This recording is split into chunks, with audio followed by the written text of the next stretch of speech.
Halo, Assalamualaikum warahmatullahi wabarakatuh. Perkenalkan, kami mahasiswa Politeknik Negeri Sambas, jurusan Manajemen Informatika, program studi Akuntansi Keuangan Perusahaan semester 5, kelas C. Kami dari kelompok KAS yang anggotanya terdiri dari Nur Syarah dengan NIM 42019050035. Selanjutnya Nur Hasikin dengan NIM 42019050085 dan anggota yang terakhir Epika Sari dengan NIM 42019050070. Di video kali ini kami akan menjelaskan materi tentang sejarah akuntansi keuangan syariah. Berikut penjelasan materinya. Baiklah, materi yang pertama, pengertian akuntansi keuangan. Akuntansi keuangan adalah proses penyusunan laporan keuangan yang digunakan perusahaan untuk menunjukkan kinerja dan posisi keuangannya kepada orang-orang di luar perusahaan, termasuk investor, kreditur, pemasok, dan pelanggan. Selanjutnya yang kedua, pengertian akuntansi syariah. Akuntansi syariah adalah suatu sistem yang mengatur kegiatan mencatat, menggolongkan dan meringkas, melaporkan, serta menganalisa data-data keuangan menggunakan prinsip-prinsip yang sesuai dengan nilai ajaran agama Islam. Selanjutnya yang ketiga, sejarah perkembangan akuntansi syariah. Sejarah lahirnya ilmu akuntansi syariah tidak lepas dari perkembangan Islam. Kewajiban mencatat transaksi non-tunai sebagaimana disebutkan dalam Quran Surah Al-Baqarah ayat 282 yang berbunyi mendorong umat Islam untuk peduli terhadap pencatatan dan menimbulkan tradisi pencatatan di kalangan umat. Dan hal tersebut merupakan salah satu faktor yang mendorong kerjasama pada zaman itu. Sejarah akuntansi syariah. 1. Pada zaman Khalifah A. Abu Bakar As-Siddiq, B. Umar bin Khattab, C. Utsman bin Affan, D. Ali bin Abi Thalib. Sejarah awal akuntansi dimulai sejak manusia mengenal hitungan uang dan menggunakan catatan. Pada abad 14, perhitungan rugi laba telah dilakukan pedagang-pedagang Genoa dengan cara menghitung harta yang ada pada akhir suatu pelayaran dan dibandingkan pada saat mereka berangkat. Tonggak sejarah akuntansi dimulai pada tahun 1494 pada saat Lucas dari Burgos menerbitkan buku ilmu pasti yang berjudul Summa de Aril Malicia Proportioni et Proportionaita.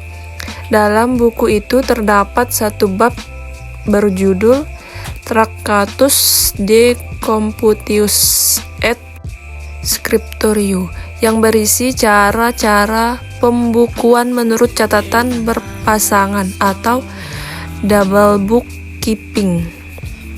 Sementara awal perkembangan akuntansi syariah dimulai sejak abad 622 Masehi ketika Rasulullah yang pada saat itu merupakan pimpinan di negara Madinah membentuk Baitul Ma'al pada abad ke-7. Kemudian pada pemerintahan Umar bin Khattab terjadi perubahan sistem, di mana dibentuk diwan, yaitu pencatatan di setiap pemasukan dan pengeluaran. Kemudian yang kedua adalah perkembangan akuntansi syariah di Indonesia. Perkembangan akuntansi syariah di Indonesia tidak dapat dilepaskan dari proses pendirian Bank Muamalat Indonesia atau BMI, yang merupakan landasan awal diterapkannya ajaran Islam menjadi pedoman bermuamalah. Bank Muamalat merupakan bank syariah pertama di Indonesia yang lahir karena keinginan masyarakat para pemikir Islam yang ingin melakukan proses muamalah sesuai dengan ajaran Islam. Setelah didirikannya bank syariah, terdapat keganjilan ketika membuat laporan keuangan. Pada waktu itu, proses akuntansi belum mengacu pada akuntansi yang sesuai dengan syariat Islam. Akuntansi yang sesuai dengan syariat Islam mulai diterapkan setelah adanya standar akuntansi perbankan syariah. Setelah terbentuknya pemahaman yang lebih konkret tentang apa dan bagaimana akuntansi syariah, dan terbentuknya lembaga-lembaga yang berkonsentrasi pada akuntansi syariah. Jadi, secara historis, sejak tahun 2002, barulah muncul ide, pemikiran, dan keberadaan akuntansi syariah, baik secara pengetahuan umum maupun secara teknis. Sebagai catatan, IAI baru membentuk Komite Akuntansi Syariah di Indonesia. PSAK Syariah yang diterapkan di Indonesia. PSAK Syariah 59, PSAK 101, PSAK 102, PSAK 103, PSAK 104, PSAK 105, PSAK 106, PSAK 107, PSAK 108, PSAK 109, PSAK 110. Komite Akuntansi Syariah Dewan Standar Akuntansi Keuangan menerbitkan 6 pernyataan standar akuntansi keuangan bagi seluruh lembaga keuangan syariah yang akan berlaku 1 Januari 2008. Ketua Komite Akuntansi Syariah M. Yusuf Wibisana menjelaskan PSAK bukan hanya sebagai acuan transaksi perbankan, tetapi juga mengatur seluruh transaksi lembaga keuangan syariah atau PSAK ini berlaku efektif mulai 1 Januari 2008. Dalam penyusunan PSAK tersebut, Komite Akuntansi Syariah mengacu pada Pernyataan Akuntansi Perbankan Syariah Indonesia atau PAPSY Bank Indonesia. Selain juga pada sejumlah fatwa akan keuangan syariah yang diterbitkan oleh Dewan Syariah Nasional Majelis Ulama Indonesia. Sejak 1992 hingga 2002 atau selama 10 tahun, perbankan syariah tidak memiliki PSAK khusus. Eksistensi akuntansi syariah di Indonesia diawali oleh PSAK 59 yang disahkan pada 1 Mei 2002 dan berlaku mulai 1 Januari 2003. PSAK yang merupakan produk Dewan Syariah Akuntansi Keuangan Ikatan Akuntansi Indonesia berlaku hanya dalam tempo 5 tahun. Sementara PSAK 101 sampai 106 yang akan diberlakukan pada 1 Januari 2008 telah disahkan pada 20 Juni 2007. Perbedaan mendasar antara PSAK 59 dengan PSAK terbaru adalah pemberlakuan bukan hanya ditujukan untuk entitas bank syariah saja, tetapi juga untuk entitas syariah dan konvensional. Isi dari PSAK ini bukan merupakan perubahan dari PSAK 59, tetapi berupa penjelasan dan penambahan secara lebih detail. Pernyataan Standar Akuntansi Keuangan 101, penyajian laporan keuangan syariah atau selanjutnya disebut PSAK 101. Penetapan dasar penyajian laporan keuangan bertujuan umum untuk entitas syariah. Pernyataan ini mengatur persyaratan penyajian laporan keuangan dan persyaratan minimal isi laporan keuangan atas transaksi syariah. PSAK 101 memberikan penjelasan atas karakteristik umum pada laporan keuangan syariah, antara lain terkait penyajian secara wajar dan kepatuhan terhadap SAK, dasar akrual, materialitas dan penggabungan, saling hapus, frekuensi pelaporan, informasi komparatif, dan konsistensi penyajian. PSAK 102 Akuntansi Murobahah mengatur pengakuan, pengukuran, penyajian dan pengungkapan transaksi murabahah. PSAK 102 diterapkan untuk A. Lembaga keuangan syariah dan koperasi syariah yang melakukan transaksi murabahah baik sebagai penjual maupun pembeli, dan B. Pihak-pihak yang melakukan transaksi murabahah dengan lembaga keuangan syariah atau koperasi syariah. PSAK 103, pernyataan ini diterapkan untuk entitas yang melakukan transaksi salam baik sebagai penjual atau pembeli. Pernyataan ini tidak mencakup pengaturan perlakuan akuntansi atas obligasi syariah atau sukuk yang menggunakan akad salam. Salam adalah akad jual beli barang pesanan dengan pengiriman di kemudian hari oleh penjual dan pelunasannya dilakukan oleh pembeli pada saat akad disepakati sesuai dengan syarat-syarat tertentu.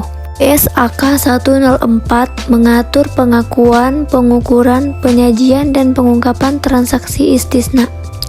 Pernyataan ini diterapkan untuk lembaga keuangan syariah dan koperasi syariah yang melakukan transaksi istisna baik sebagai penjual maupun pembeli.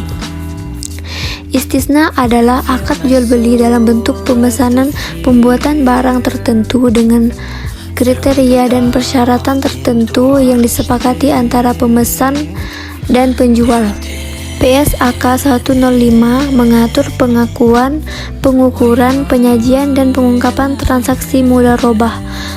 Pernyataan ini diterapkan untuk entitas yang melakukan transaksi mudharabah baik sebagai pemilik dana maupun pengelola dana.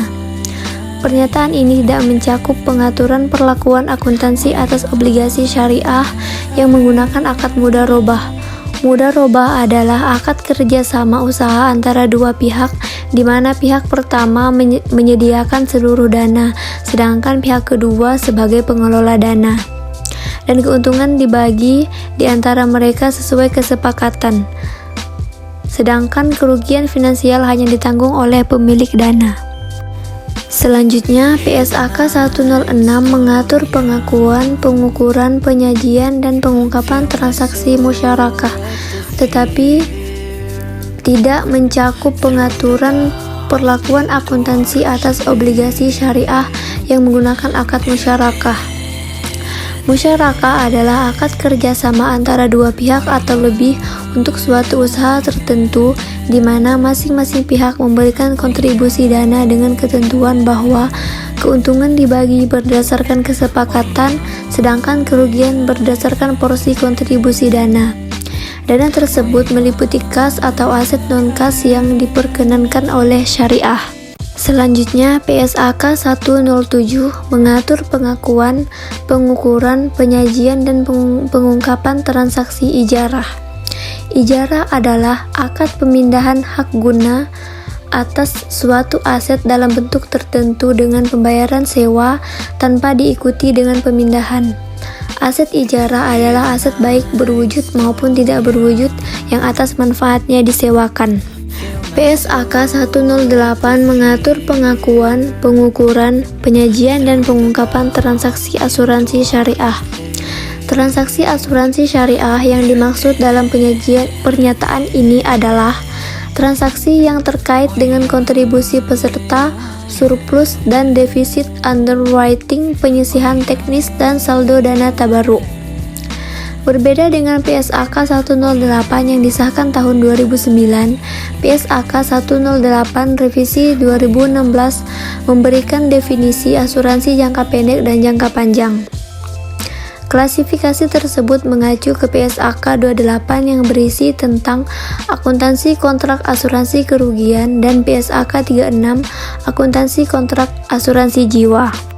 Selanjutnya, PSAK 109 yang mengatur tentang akuntansi zakat dan infak atau sedekah menyatakan bahwa infak atau sedekah menurut PSAK 109 adalah harta yang diberikan secara sukarela oleh pemiliknya, baik yang peruntukannya dibatasi maupun tidak dibatasi. PSAK 110 mengatur pengakuan, pengukuran, penyajian, dan pengungkapan transaksi sukuk ijarah dan sukuk mudharabah. Pernyataan ini diterapkan untuk entitas yang melakukan transaksi sukuk ijarah dan sukuk mudharabah baik sebagai penerbit sukuk maupun investor sukuk. Sukuk adalah efek syariah berupa sertifikat atau buku kepemilikan yang bernilai sama dan mewakili bagian yang tidak tertentu atau tidak terpisahkan atau tidak terbagi atas a. aset berwujud tertentu, b. manfaat atas aset berwujud tertentu baik yang sudah ada maupun yang akan ada, c. jasa yang sudah ada maupun yang akan ada, d. aset proyek tertentu, atau e. kegiatan investasi yang telah ditentukan. Terima kasih telah menonton video kami. Sampai ketemu di video selanjutnya. Wassalamualaikum warahmatullahi wabarakatuh.